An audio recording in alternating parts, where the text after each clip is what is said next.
por lo general, la memoria secundaria, sea disco rígido o SSD, se formatean sectores de 4K. Entonces también al hacer coincidir el tamaño del sector de la memoria secundaria con el tamaño de página de la memoria virtual, eso ayuda mucho porque si imaginamos que el tamaño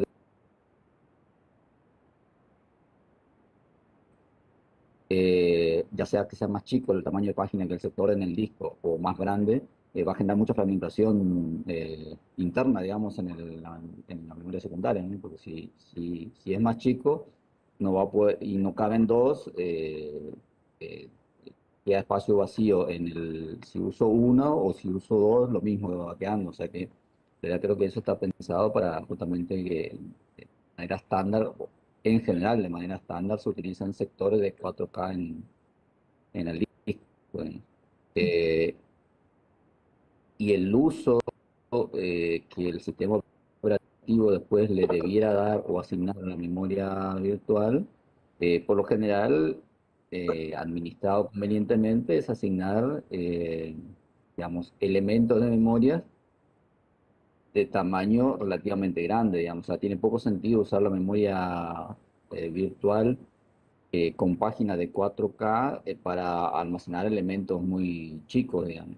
O sea, concretamente casi siempre serían como objetos, digamos. Un objeto puede ser no sé, una imagen, digamos, un gráfico, una cosa así, y no elementos de datos puntual así tipo el valor de una variable, ¿no? O sea, obviamente eso tiene que tener prioridad en la memoria principal y no la virtual.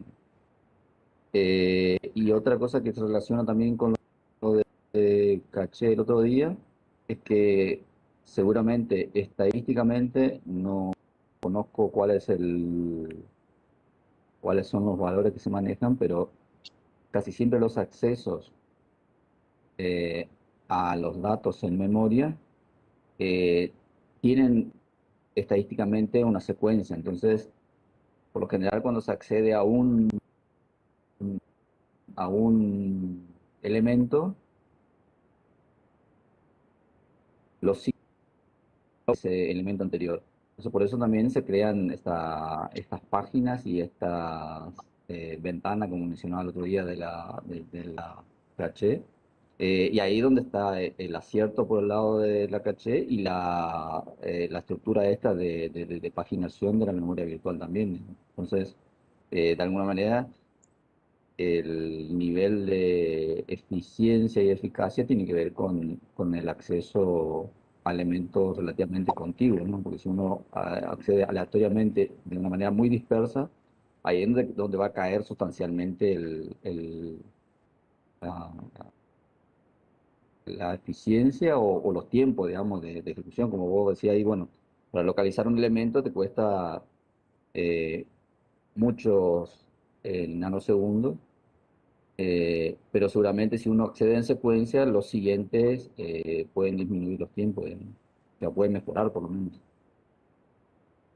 Así que bueno, simplemente eso de que en gran medida la eficacia y la eficiencia tiene que ver con que casi siempre se accede de manera continua o en páginas continuas o en elementos continuos, digamos, en memoria principal.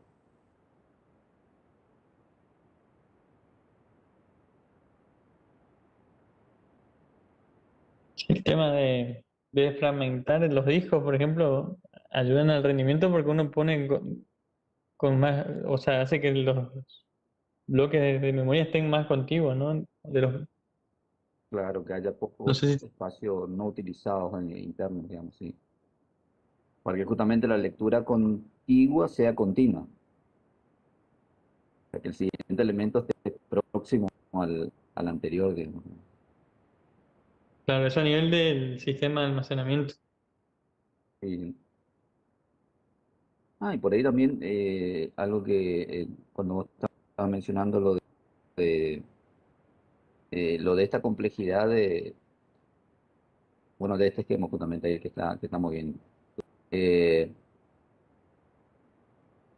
si uno piensa que esto dinámicamente se va, digamos, cargando, asignando, digamos, la memoria, tanto la memoria física, la memoria RAM física, como la memoria virtual, eh, la complejidad se da en cuando hay continuas modificaciones y cambios en los datos. Entonces yo modifico, borro algo o cambio un valor por otro.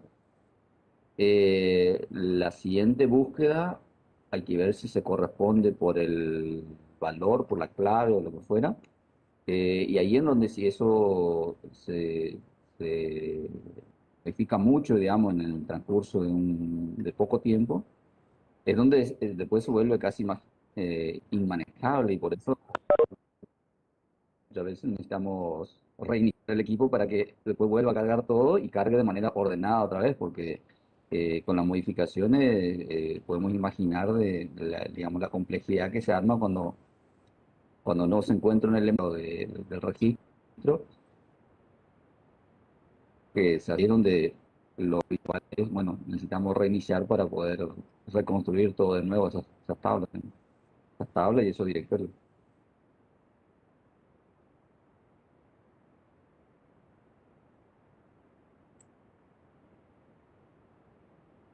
Bueno, es más o menos creo que lo más importante lo hemos cubierto, Roberto, ¿no? Y hay varias cuestiones interesantes con esto de la memoria virtual y, por ejemplo, Rowhammer, también uno puede requerir estudiar el tema de memoria virtual para Rowhammer. ¿Por qué? Porque hay ataques de Rowhammer que explotan cómo funcionan esta cuestión de la memoria virtual y pueden tomar acceso o control del sistema a través de los bit flips que uno produce con ese ataque de Rowhammer. Esto, por ejemplo, está documentado por Proyecto Zero de Google, ¿sí? Zero Project, y ellos inclusive mencionan cuáles son los detalles que hay que tener en cuenta para poder perpetuar un ataque al sistema con Rowhammer para tomar acceso o un control del sistema operativo y bueno, de esa forma vulnerar todo el sistema en definitiva, ¿no? Entonces, hay cuestiones muy relacionadas a la seguridad de los sistemas actuales que requieren estudiar este tipo de comportamiento del sistema de memoria. Y bueno, no da para desarrollar en más detalle en nuestro curso, pero si toman cursos más avanzados, ya sea de arquitectura de computadoras o sistema o seguridad informática, sí, a nivel del hardware, se van a topar con este tipo de temática. Y por el tema de lo que son tecnologías de memorias emergentes, como Phase Change Memory, Memristor, todo lo que están ustedes trabajando en los trabajos finales, también se hace importante revisar cómo funciona el sistema de memoria virtual para proponer soluciones nuevas a la aceptación de esas tecnologías emergentes o mejorar el sistema de memoria virtual, ¿sí? Su rendimiento o otra cuestión que se quiera mejorar. Bueno, les propongo, hacemos una pausa de 10 minutos y cuando volvemos cerramos el tema de FPGAs. ¿Listo?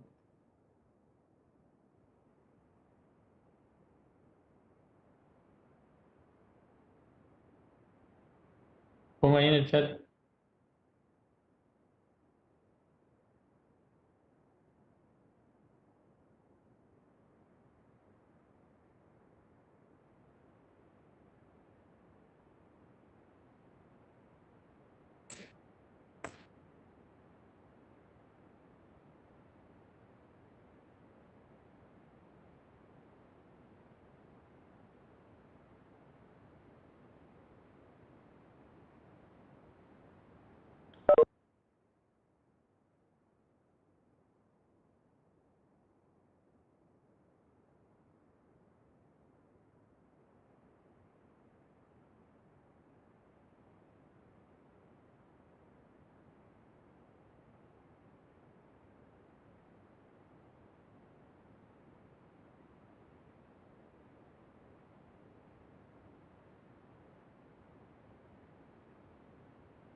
Bueno, continuamos. Me confundí con la hora, acá puse 22. Eran las y 12.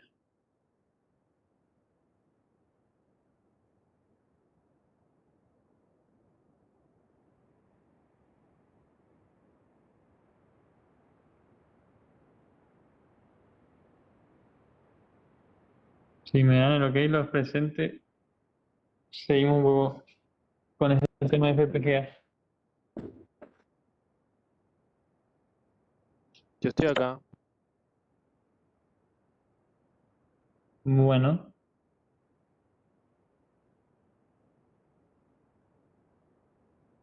vamos a ver de qué trata eso de la FPGA. Fíjense que desde el punto de vista de cómo uno mira el integrado de una FPGA, parece como cualquier otro chip, ¿no? Tiene los pines y el encapsulado.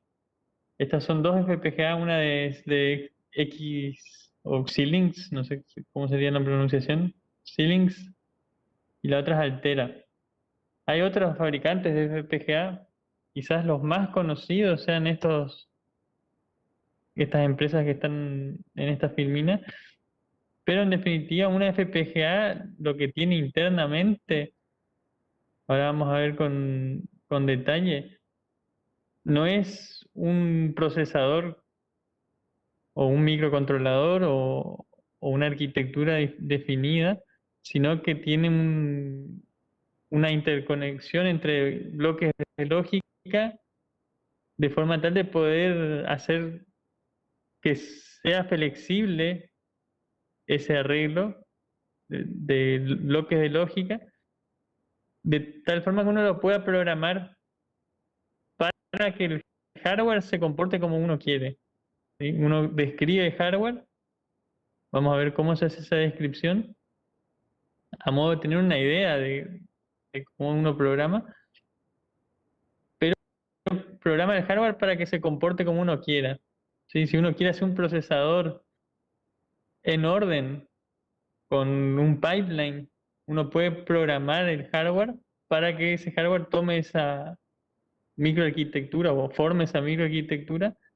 Y si yo quiero cambiar, inclusive en el momento que uno está haciendo correr un programa sobre esa microarquitectura, quiero cambiar para que haga otro tipo de configuración o otro tipo de microarquitectura distinta de otro procesador, por ejemplo, fuera de orden, lo podría hacer, ¿sí? En tiempo de corrida se dice, o runtime. Entonces yo puedo programar cualquier tipo de procesador en ese hardware flexible, que vamos a ver en detalle qué posibilita hacer esa reconfiguración o configuración inicial y reconfiguración posterior. Cada uno de los chips de las FPGA, generalmente cuando uno los quiere trabajar, uno puede comprar el chip solo, pero puede comprar lo que se llama un board o una plaqueta, donde el chip está integrado con otro tipo de dispositivos, tanto puertos, pueden haber puertos de Ethernet, puede haber puertos USB o algún puerto de comunicación o varios puertos de comunicación, y pueden haber, bueno, algunos como entradas así digitales que uno puede manipular, y en definitiva se parece bastante a lo que uno tiene en un sistema embebido, donde uno tiene ese tipo de módulos que uno configura en un microcontrolador para que funcionen para la aplicación del microcontrolador, pero en este caso todos esos módulos o periféricos sirven para darle datos o introducir datos en la FPGA, y la FPGA uno la va a poder reprogramar como uno quiere que funcione. Si esto es un módulo o una placa para X o Xilinx y una placa para Altera, hay de distintas funcionalidades, en definitiva van a tener distintos precios. Estos son dos ejemplos nomás de sistemas que uno puede encontrar. Y en la configuración interna de la FPGA, o sea, dentro del chip de la FPGA, uno tiene un estilo de arreglo de este tipo. ¿Sí? Entradas a esa FPGA bloques que vamos a ver que son bloques de lógica, ¿sí? Que uno va a poder programar esos bloques de lógica y interconexiones entre los distintos bloques, ¿sí? Hay partes de interconexiones que se llaman cajas de conmutación, porque permiten en definitiva rutear los datos hacia distintas partes, y estos CB serían bloques de conexión de la lógica con el resto del sistema, ¿no? Entonces, en ese arreglo, yo puedo programar el procesador que yo quiera o el sistema digital que yo quiera, ¿sí? Ni siquiera hace falta pensar en procesadores. Uno puede hacer cualquier otro sistema digital con esto. ¿Sí? Por ejemplo, alguna solución con compuertas o que requieran solamente compuertas lógicas o alguna solución que requiera solamente de una máquina de estados, se podrían implementar con este tipo de arreglos. O cosas más sofisticadas, así como ya vimos, procesadores de todo tipo de arquitectura o microarquitectura. ¿Cuáles son las limitaciones? No se consigue que funcionen con frecuencias de operación tan altas como lo hacen los procesadores modernos, y en torno a frecuencias de operación estarán en 200 MHz a como mucho 1000 MHz, 1 GHz. Creo que no llegan a 1 GHz. Quizá dependiendo de la implementación que uno quiere hacer, sí funciona a 1 GHz, pero desconozco si se puede lograr tanta frecuencia, pero estarán en torno a los 100 MHz, 500 MHz. Entonces, ¿qué pasa? Uno no puede explotar el desempeño que logra con un microprocesador moderno, pero tiene otras ventajas, se puede decir, que son bastante obvias cuando uno mira el sistema con tanta flexibilidad e inclusive con la capacidad de reprogramarse al momento de estar corriendo. Eso da pie a pensar soluciones que están fuera de lo común que uno piensa con microprocesadores, ya sea CPU o con GPUs, como vimos, que están diseñadas específicamente para workflows que explotan SIMD, o TPUs que vimos están diseñados específicamente para Machine Learning. Entonces, con este tipo de sistemas uno podría pensar una resolución quizá no tan rápida, pero que sea adaptable a cada workload, ¿no? Entonces, se hace atractivo pensar en sistemas reconfigurables, y hay toda una gama de computación reconfigurable que donde en definitiva las FPGA se adoptan como parte de soluciones, ¿sí? No es la única forma de hacer computación reconfigurable, pero quizás es la forma más factible por cómo uno reprograma este tipo de sistemas. ¿Qué tiene cada uno de esos bloques de lógica? Si uno mira en los manuales de Altera, tienen sistemas parecidos a esto, donde hay una tabla, se dice de lookup table, que es una tabla que almacena valores que en función de cómo configure un multiplexor, voy a poder generar cualquier función lógica con el caso, bueno, si tengo 4 entradas, como dice acá, que tome 4 entradas, genere una salida. Sí, cualquier tipo de configuración lógica con ese tipo de características. Entonces, piensen acá en cualquier circuito lógico con compuertas AND o NAND, OR, NOT, todas las compuertas lógicas que ustedes conocen. Para formar una función lógica específica, yo podría generar con esta parte. Y hay una parte, bueno, de un registro que guarda un latch, se dice en definitiva. Y bueno, la parte del control de reloj, no hace falta que pensemos en tanto detalle cómo funciona todo esto, pero como para operar los flip-flops en ese sistema. Y esto que dice Routing Fabric en definitiva, esto es una fábrica, se dice, toda una fábrica. Y lo que es la fábrica es todo el sistema FPGA. Y si uno mira la FPGA Xilinx tiene algo similar, fíjense que también tiene una lookup table. A diferencia, en este no muestra que tenga esta lógica de carry. Esto es de lógica de carry, es útil para todo lo que son aritméticas de suma, ¿no? Que uno suma o resta uno pueda tener. Hay como una cadena de carry que interconecta toda la FPGA. Por eso tiene esta diferencia altera que no aparece acá en Xilinx. Bueno, pero uno podría en definitiva armar con la lógica de la tabla, si de lookup table, podría formar todo lo que yo quiera también, combinando obviamente otros bloques de lógica que están en esa FPGA para formar lógicas más complejas. Bueno, hay diferencias, ¿no? También aparecen distintos registros acá. Y bueno, multiplexores, que aquí no se ven, pero también tienen que haber, y hay en definitiva en esta FPGA. Entonces, ¿cuál es la idea? Yo programando estos bloques puedo generar cualquier lógica secuencial o lógica combinacional. ¿Sí? Esto ya lo hemos visto en Fundamentos de Informática, que la lógica combinacional, que era lógica secuencial. Yo puedo formar con esos arreglos, puedo generar cualquier tipo de lógica y en definitiva construir a partir de ahí cualquier otra microarquitectura. Acá hay un ejemplo, por ejemplo, con un multiplexor. Si yo quiero armar un multiplexor, internamente las compuertas lógicas de ese multiplexor tienen este circuito.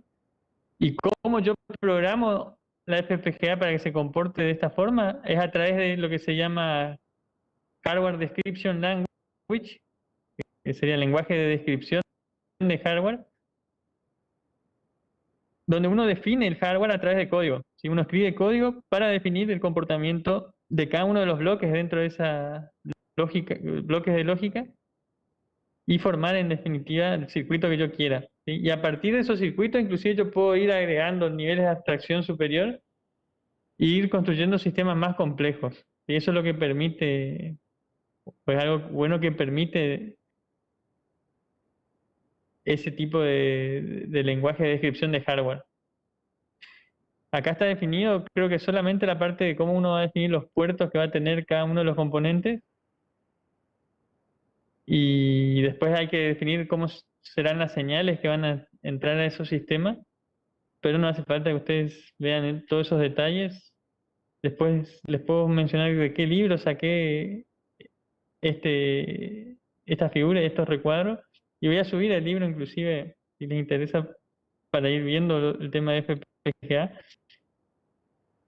Posiblemente se encuentren con FPGAs en clases de sistemas embebidos más adelante, donde pueden hacer algunas implementaciones de, por lo menos, lógica combinacional o secuencial. Esto es sobre lo que sería la placa o una de las placas para una FPGA de Altera. Por ahí con más detalle tienen acá que tiene integrado dentro de esa placa. Y después ustedes miren bien estas firminas si quieren ver en detalle, pero se pueden hacer bastantes cosas. Hasta un buzzer tiene, o sea, como una bocinita. Y bueno, interfaz RS232 de comunicación,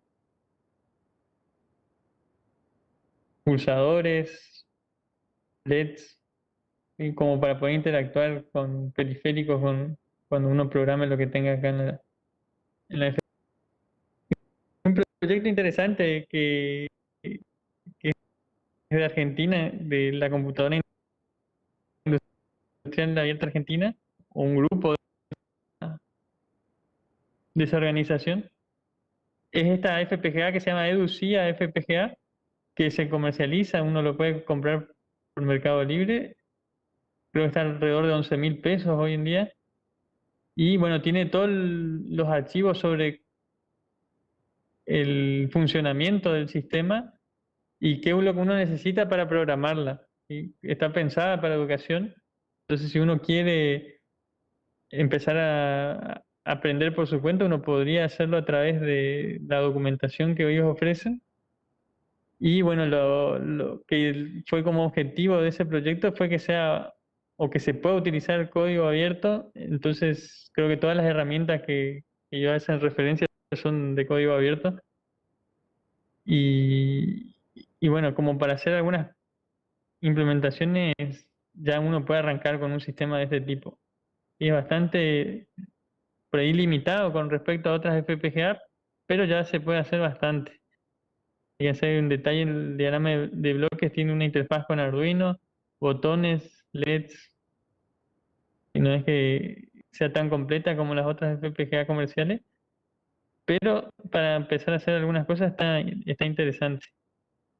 Bueno, acá hay un enlace de un video de YouTube donde explican cuáles son todas las funcionalidades de esta placa y si quieren después consultar ese video. Y lo que les decía, el tema de computación reconfigurable, por ejemplo, para traer un ejemplo de los posibles que uno puede encontrar en FPGA hoy en día, es en data centers. Fíjense que hay una propuesta de integrar FPGAs en servidores de forma tal de que el servidor se pueda adaptar a distintos workloads, ¿sí? O workloads que en definitiva varían en el tiempo, porque un servidor no siempre tiene el mismo tipo de workload. Entonces, para distintos workloads uno podría reconfigurar los servidores y aumentar el desempeño en función del workload que uno tenga. Y eso es un poco la idea atrás de ese trabajo, creo que es gente de Microsoft que está detrás. Y en base a ese trabajo, este otro surge como una posibilidad para implementar NFPGA, ejecución fuera de orden. Y fíjense que como para darse una idea de cuál es la complejidad que uno puede llegar a implementar en esos sistemas, se puede hacer ejecución fuera de orden. En este caso usan el Lisa de RISC-V y le dicen soft processor porque en general a todo ese tipo de aplicación donde uno programa el procesador por software se le denomina soft processor. ¿Sí? Porque en definitiva uno está programando el hardware. Y bueno, en ese artículo lo interesante, fíjense, dice, aunque los procesadores por soft nunca son más eficientes que un procesador por hardware, la utilidad que tienen es gracias a la flexibilidad, reconfigurabilidad y el bajo costo, es que pueden ser pensados en integrarse en, eh, acá dicen, can be integrated without an additional chip. Nosotros, ¿sí? De forma para ser reconfigurable. Cuando yo quiero tener alto desempeño